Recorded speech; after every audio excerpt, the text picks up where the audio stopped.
This channel does not promote any violence, harmful, or illegal activities. All content provided by this channel is meant for an educational and information purpose only. বিশ্ব মানবাধিকার দিবস এবং সেই দিবসে রীতিমতো বিক্ষোভ কর্মসূচি ডাক দেওয়া হয়েছে এবং শুভেন্দু অধিকারী তিনি রয়েছেন খোঁচাডাঙ্গা সীমান্তে। পৃথিবীর হিন্দুদের বাংলাদেশের হিন্দুদের পাশে দাঁড়াতে হবে। গীতার অমোঘ বাণী ধর্ম রক্ষতি রক্ষিত, এ লড়াই ধর্ম রক্ষার লড়াই। গ্রামে সিপিএম বিজেপি তৃণমূল কংগ্রেস সব কমিটি থাকবে, কিন্তু এবারে সময় এসেছে হিন্দুদের ধর্ম রক্ষা কমিটি তৈরি করা। ধর্ম রক্ষা কমিটি তৈরি করতে হবে। এ লড়াই বাঁচার লড়াই। কেমন দেখছেন না রাজ্যের মুখ্যমন্ত্রীর ভাষার পরিবর্তন? এটা হচ্ছে কেন জানেন? আপনারা ঐক্যবদ্ধ হচ্ছেন বলে। উনি বুঝতে পারছেন শুধু 30% দিয়ে বৈতরণী বাড়ানো যাবে না, 70% এক হয়ে যাচ্ছে।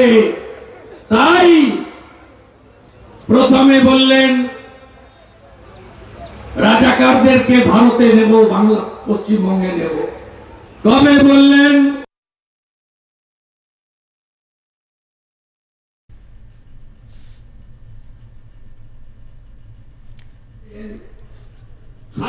শুভেন্দু অধিকারী খোঁচাডাঙ্গা সীমান্তে রয়েছেন এবং সনাতনীদের যে বিক্ষোভ কর্মসূচি বিশ্ব মানবাধিকার দিবসে সেই কর্মসূচিতে উপস্থিত রয়েছেন শুভেন্দু অধিকারী। আমাদের সঙ্গে সরাসরি রয়েছে আমাদের প্রতিনিধি সুচারু মিত্র। সুচারু, যেমনটা শুভেন্দু অধিকারী বললেন, আমরা শুনলাম যে বাংলাদেশের হিন্দুদের পাশে দাঁড়াতে হবে বিশ্বের হিন্দুদের।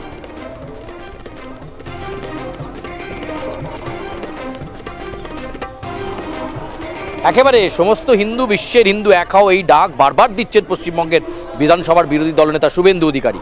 এবং পেট্রাপোলের পরে আজকে গোজাডাঙ্গা সীমান্ত এবং সেই সীমান্তের কাছেই আমরা রয়েছি, ওপারেই বাংলাদেশ। দেখো, এই জায়গাতেই কিন্তু শুভেন্দু অধিকারী খানিকটা পরেই আসবেন। এই মুহূর্তে তিনি মঞ্চে বক্তব্য রাখছেন। আমরা যেভাবে দেখেছিলাম পেট্রাপোলে তিনি সনাতনীদেরকে সঙ্গে নিয়ে বিক্ষোভ করেছিলেন এবং বলেছিলেন অবিলম্বে চিন্ময় কৃষ্ণ দাস ব্রহ্মচারীকে মুক্তি দিতে হবে, তার বিরুদ্ধে রাষ্ট্রদ্রোহিতার যে মামলা সেই মামলা প্রত্যাহার করতে হবে, সংখ্যালঘু হিন্দুদের উপর আক্রমণ বন্ধ করতে হবে, নচেত এই আন্দোলন লাগাতার চলবে এবং জানুয়ারি মাসে একটা বৈপ্লবিক পরিবর্তন আসবে গোটা বিশ্বে। এবং তিনি মনে করেন সেই সময় কিন্তু বাংলাদেশ যথেষ্ট চাপে পড়বে। ফলে বারে বারে যে সতর্ক বাণী দিয়ে সনাতনীদের সমাবেশ, সেই সমাবেশ চলছে। এবং এই মুহূর্তে গোজাডাঙ্গা সীমান্তের সেই একেবারে বর্ডার আউটপোস্টের ছবিটা দেখতে পাচ্ছ। এখানেই আর খানিকটা পরেই মঞ্চে বক্তব্য রাখা শেষ হলেই শুভেন্দু অধিকারী এখানে আসবেন এবং একেবারে সীমান্তে দাঁড়িয়ে তিনি বার্তা দেওয়ার চেষ্টা করবেন ডক্টর ইউনূসের অন্তর্বর্তীকালীন সরকারের উদ্দেশ্যে যে অবিলম্বে সে দেশে যা চলছে সেটাকে বন্ধ করবার জন্য। এর আগের 4-5 দিন আগেই তিনি পেট্রাপোল সীমান্তে গিয়েছিলেন এবং তারপর বলেছিলেন একের পর এক বর্ডারের ঘেরাও কর্মসূচি তিনি করবেন। পেট্রাপোলের পর আজকে গোজাডাঙ্গা, এই মুহূর্তে আমরা দেখাবো বিএসএফের আধিকারিকরা তারা তাদের আউটপোস্টে উপস্থিত রয়েছেন।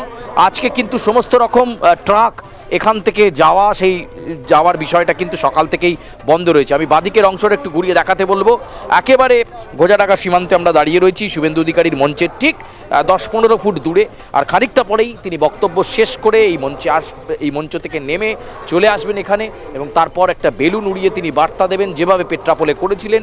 এবং যে কথা তিনি বারবার বলছেন যে 71-এর মুক্তিযুদ্ধের কথা বোধহয় বাংলাদেশ ভুলে গিয়েছে। সেই সময় যেভাবে ভারতীয় সেনা স্যাক্রিফাইস করেছিল কোনো ল্যান্ড বা কোনো কিছু করিডোর দাবি না করে, সেই কথা বারবার মনে করাচ্ছেন শুভেন্দু অধিকারী।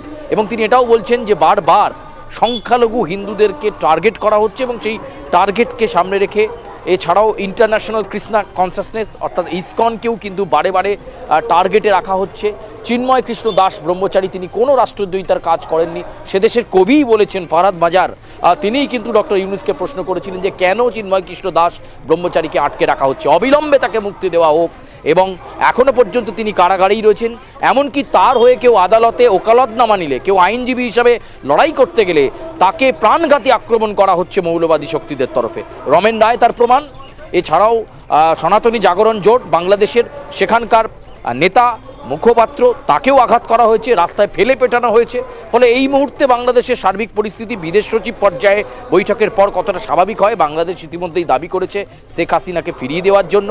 এবং সেই সঙ্গে তারা বারবার সাংবাদিক বৈঠক করে বলছে যে বাণিজ্যের বৃহৎ অংশ তারা ভারত থেকেই নেয়, ফলে ভারতের সঙ্গে সুসম্পর্ক আগেও বজায় ছিল, এখনও তারা রাখবেন। ফলে ভারতের ওপর নির্ভরশীলতা রয়েছে, অথচ ভারতের বার্তা শুনে বাংলাদেশ যে সতর্ক হবে সেই চিত্রের পরিবর্তন কিন্তু এখনও ঘটেনি। আমি আবার একটুখানি ছবিটা দেখাবার চেষ্টা করবো। এই মুহূর্তে গোজাডাঙ্গা সীমান্তের ঠিক কাছে, যেখানে খানিকটা পরেই বিরোধী দলনেতা পশ্চিমবঙ্গের যার ডাকে বিভিন্ন জায়গায় বিভিন্ন সীমান্তবর্তী অঞ্চলে ঘেরাও কর্মসূচি চলছে।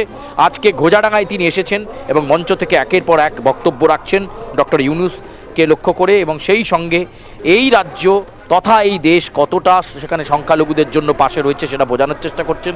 আজকে দেখো বিএসএফ আউটপোস্টের ছবিটা, আরেকটু বাঁদিকের অংশে সরে এসে আমি দেখাতে বলবো। এই মুহূর্তে দেখো অনেকেই কিন্তু সকালবেলা ভিড় ছিল, পাড়াপাড় চলছিল, ও প্রান্তের মানুষ বা এই প্রান্তের মানুষ অনেকেই আসা যাওয়া করছিলেন। ঠিক ওই প্রান্তেই কিন্তু রয়েছে সাতক্ষীরা, ফলে একেবারে তার আগেই কিন্তু এই চিত্র এখানে দেখা যাচ্ছে যে একেবারে আপাত শান্ত এবং নিরাপত্তা বেষ্টনী আঁটোসাঁটো করা হয়েছে বিএসএফের তরফে, কারণ তারা জানেন যে একটি অরাজনৈতিকভাবে হলেও একটি কর্মসূচি নেওয়া হয়েছে সনাতনীদের তরফে, এবং সেই সংগঠনের নেতা বিশ্ব হিন্দু পরিষদ থেকে শুরু করে রাষ্ট্রীয় স্বয়ংসেবক সংঘের নেতারা যেমন থাকবেন, একই সঙ্গে হিন্দুত্ববাদী বিভিন্ন সংগঠন রয়েছে, এবং বিরোধী দলনেতার নেতৃত্বে খানিকটা পরেই একেবারে বর্ডারের যে ফেন্সিং জোন ঠিক তার আগেই চলবে বিক্ষোভ কর্মসূচি ডক্টর ইউনূসকে বার্তা দেওয়ার জন্য। পারবিতা, একেবারে সুচারু। পেট্রাপোল সীমান্তে তুমি ছিলে এবং সেখানকার খবর তেমনি পুঙ্খানুপুঙ্খভাবে যেমন তুলে ধরেছো, তেমনি শুভেন্দু অধিকারী এখন মঞ্চে রয়েছেন।